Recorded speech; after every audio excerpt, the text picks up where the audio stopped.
It's just a concept that we've created because we really don't know what's beyond it. We do have people that come back and tell us what their personal experience is. Mm, But your heaven and hell is within, beloved brother.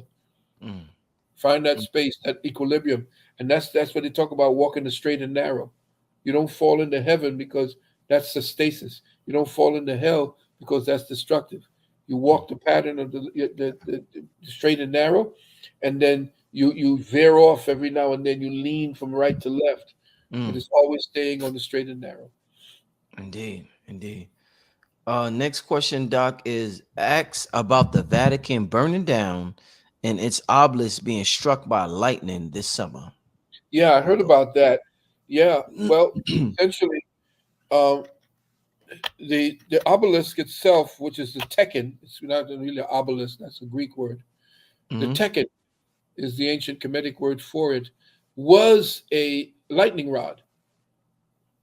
It worked with the Great Pyramid, which was a capacitor. So of course the Europeans taking it, thinking that it's an ornament and a trophy, they're going to suffer from it. And of course the Vatican, the entire structure, the infrastructure of it is with the way that it's been created or designed, it's a lightning rod. So the one thing that we have to understand as far as the Vatican burning down, it's burning. Part of it is burning, and what I was really more intrigued about is what was burning, Mhm. because they're burning evidence. Ooh. Ooh. Yeah, What evidence, Doc? evidence of who we, the original peoples, are. Now, I want you to get in touch with this dude online because he's the one coming closest to actually verifying what I've been saying about early America and early Earth. His name is John, Jon Levi, Levi. Mhm. This dude has now, um, he has uncovered all of the oldest buildings that these Europeans could never have built, Mm. and that they existed at the time when the European came here to this land. And for instance, he shows that if you go to all these respective states and you go to where the Capitol buildings are, some of these Capitol buildings were in existence when these Europeans were listening to Horace Greeley talking about "Go West, young man." Mm. When he shows you some of these buildings, get into John Levi. He'll show you, and he's got a real mellow voice. He don't go up above a certain decibel. Sounds like he's whispering, and he drops science to show that the people who built that the ones that the Capitol buildings that you see these Europeans occupying now were built back in the 1700s and 1800s, and there's no way these shit kicking Europeans who came over on a boat as refugees built that. Mhm. Mhm. They came and found it, but they suppressed it. Remember, I told you that after the Civil War, the Pope wrote an encyclical that stated no one is to teach the true history of the West, that we will assume the identity of the West. That's why they call themselves a Western civilization. No, the real Western civilization was destroyed. They are a Nordic civilization, an Asio Nordic, I call them. What do Mhm. I mean by that? Well, there is no continent of Europe. It's the ass end of Asia. Mm.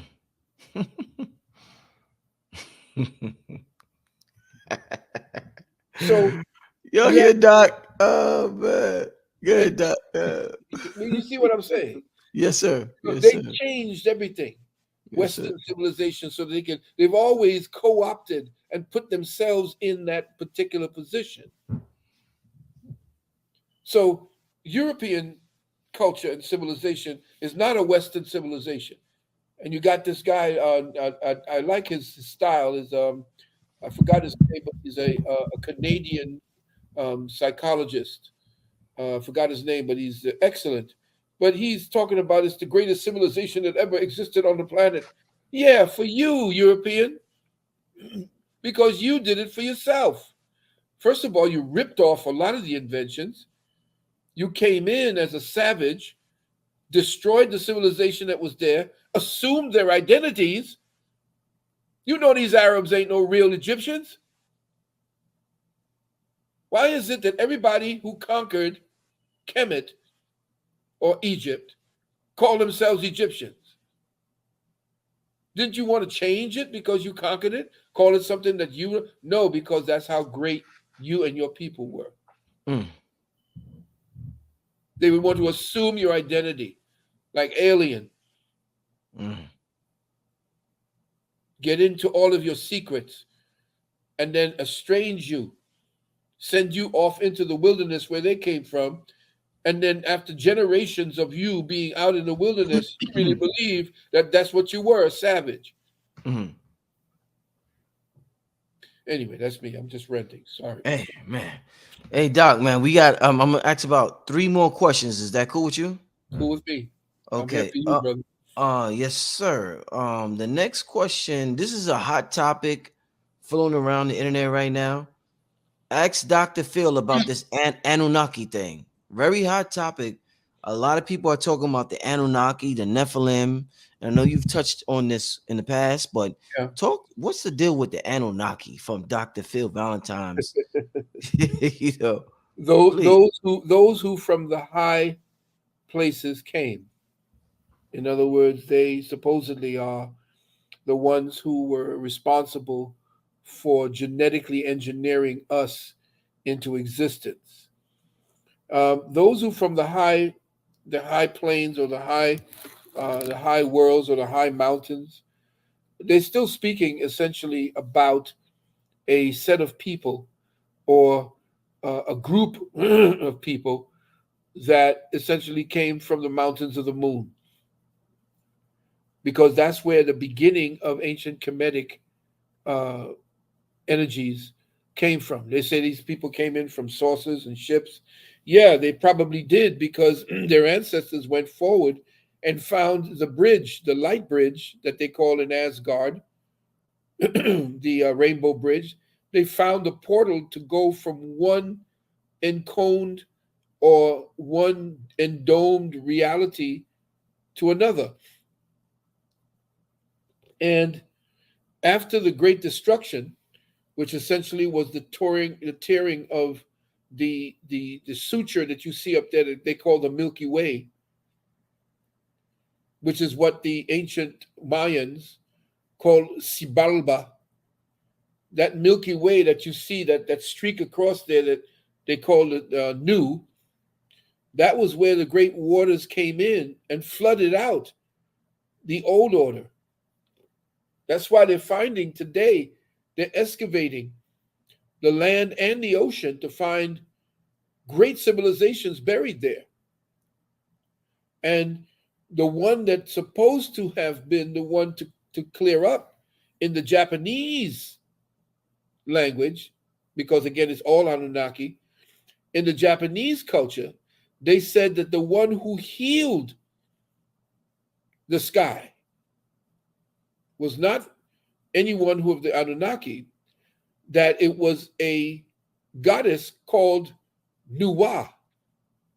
Now, in the Japanese culture, it's Nuwa, but in the Kemetic pantheon, it's Nu or NW, Nu. So when you see the body with the stars, that's representative of the goddess that supposedly was the one who stitched or created what we see as the keloid. I call it the keloid in the sky. You Mm, call it the Milky Way. mm, But the Anunnaki are supposedly ones who came, and a lot of them had different bodies that they wore. They were from a supposedly a denser water environment. mm, And the Persians and the Sumerians showed them with fish tails. These are where the mermaids came from, and they do have life forms under the ocean right now in the trenches that have life forms that we are yet to see. We haven't seen near some of the life forms that have been out there. Mm-hmm. But don't go for what they tell you the Anunnaki is about, because everything is dealing from spirituality. I can get deeper into it, but I have to give you a history that will, it'll take too much time from other people. But if you wanted to get into the Anunnaki, you can read about it, take in all of the stories, but do not take them as literal stories. Understand that when you deal with the myth is actually the spirit telling the story. Mm-hmm. When you're reading a myth, it's not the intellect that's telling the story. The intellect is being used as a filter that the spirit is actually speaking to tell stories. That's why it sounds so wild. It sounds so crazy because the spirit is not encased in time and does not have the fixtures of time, which makes us more perceptually focused into the concreteness of matter. Whereas when you're dealing in the higher forms of thought, the one that actually precedes that energy, you're dealing from the spirit speaking about its own experience.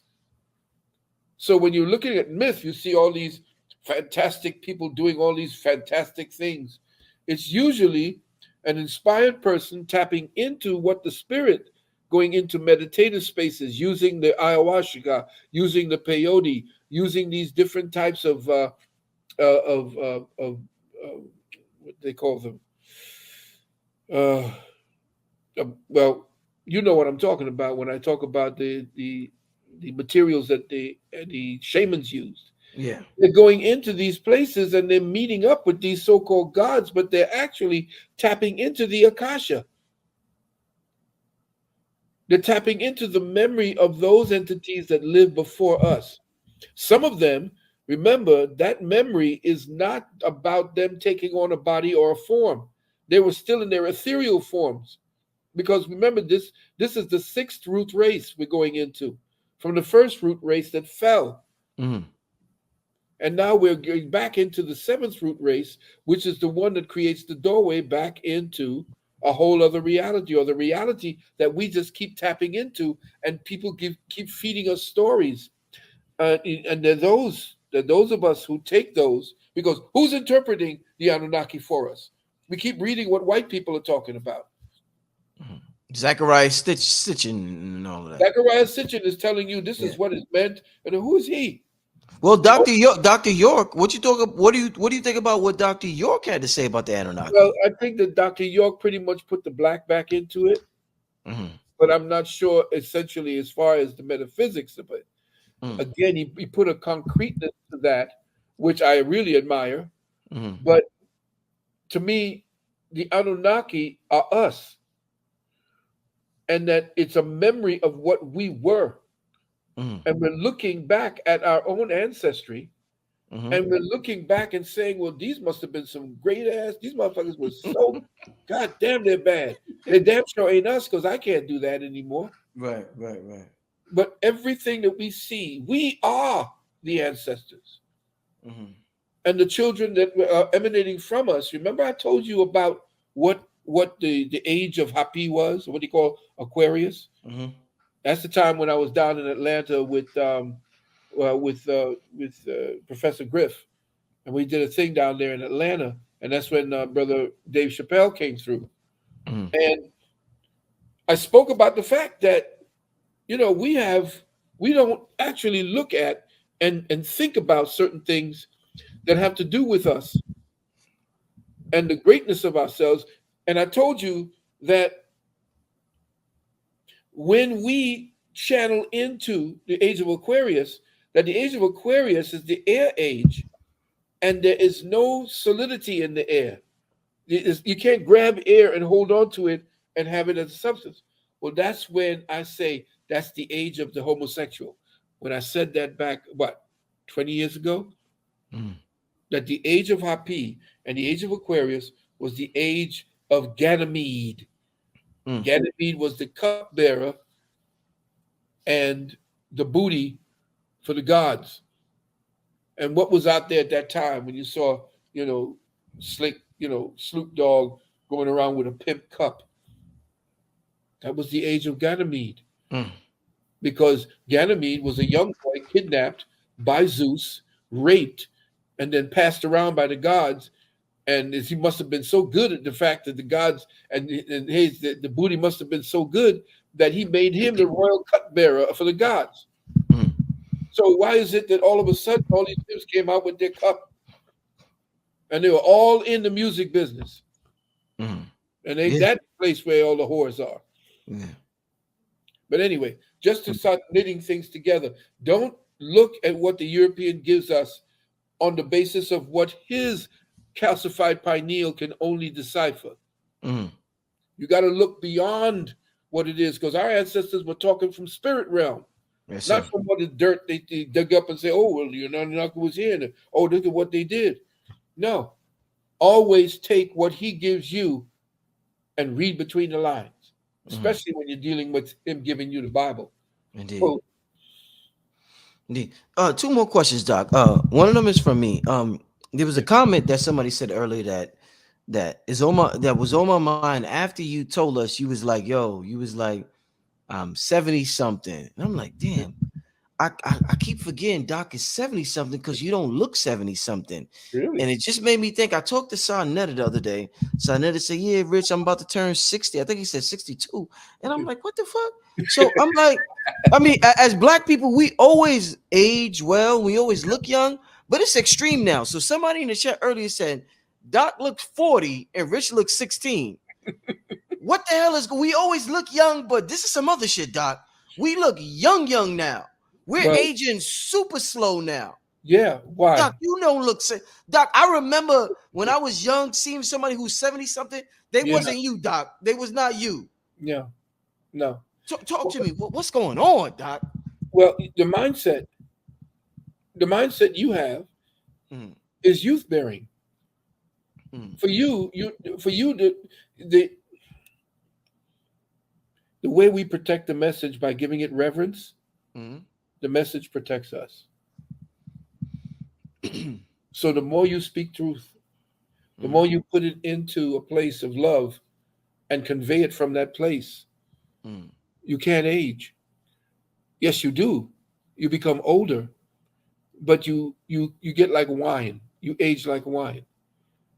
You become better, not just to fluff up and say, "Yeah, look at me." No, it's because the words that you think in your head preserves you. It's like your love for the truth is a preservative. The way they do it when they put it into fruit to create preserves like jelly, mm, there's certain materials that go into your thought process that becomes your preservative. mm, And then when you eat certain foods, I mean, I'm bad right now. If I was to go into a fast, and what do you call it? I probably start looking like you. But I put on weight. I'm lazy right now. I got weight on me. I really don't mm, care. I feel great, mm, because I know how to carry it. But I want to be here for my great grandchildren. mm, And if I'm not in my contract to be here any longer than is necessary for me to convey the message to brothers and sisters, mm, and to be there for my son and my daughter and my children, my grandchildren, mm, then my contract is up. And I'm praying that you, being the next elders, because that's what I saw, you and the blue and red, and all the brothers and sisters that are doing their thing. I mean, you all are the new elders. mm. I'm one of the ones that left from that other crop of teachers, like Ashwa and myself are still Right, there. right, right. I'm waiting for, hoping that Bobby can actually make an appearance again. Mm. Um, but we have, no, we just lost our brother, As uh, the zeal. Azazel, Yeah. and everybody's going forward right now to have to fulfilling their contract. Mm, My contract isn't yet to be fulfilled. I mm, have things that I have to do that before I close my eyes. and hopefully that the legacy I leave becomes something that people can carry forth as a torch to Mhm, light their futures, because mhm, it helped me. I mean, I'm self-taught. I do my own work, but now it's become so easy for people to access that information. It's mhm. now to be able to decipher what it is that's pure and true from all the other bullshit that they're going to put out there. Indeed, indeed. Let me ask you another question before we get out of here. Since we started talking about water earlier, Doc, and we had an absolute amazing conversation about water. Shout out to everybody in the chat. We got about 4,000 people in the chat, almost 4,000 people in the chat. So shout out to everybody in the chat. Make sure you hit up King Simon. If you're in the chat, post Dr. Valentine's information so I could share it in the screen. I seen King Simon in the chat earlier. Post King Simon had all your numbers. Post it in the chat so I could put it on the screen. I definitely want that if there's 4,000 people in the chat, I need the family to support this brother and everything he's brought to us, decades and decades of teaching. So King Simon, if you're there or if somebody knows, I'm trying to look for it. But yeah, King Simon, share that. But Doc, before we get out of here, so I'm analyzing this water thing from a metaphysical perspective, and we know how water adapts, and we know how water is easily programmable. And speaking of King Simon, he deals with numerology, and numbers carry vibrations: zero, Indeed. 1, 2, 3, 4, 5, 6, 7, 8, 9. One of the things that Sadhguru says that we originally didn't drink from bottles. He No, said the people in the West drink from their hands. right. Indeed. Because it So yeah, pre-programs it. exactly, exactly. That's our purification filter right The there. hands, the Yeah. hands. Because your hands are an extension, like your hands. That's why they read your palms. Because your palms are actually a template for the programming that you are.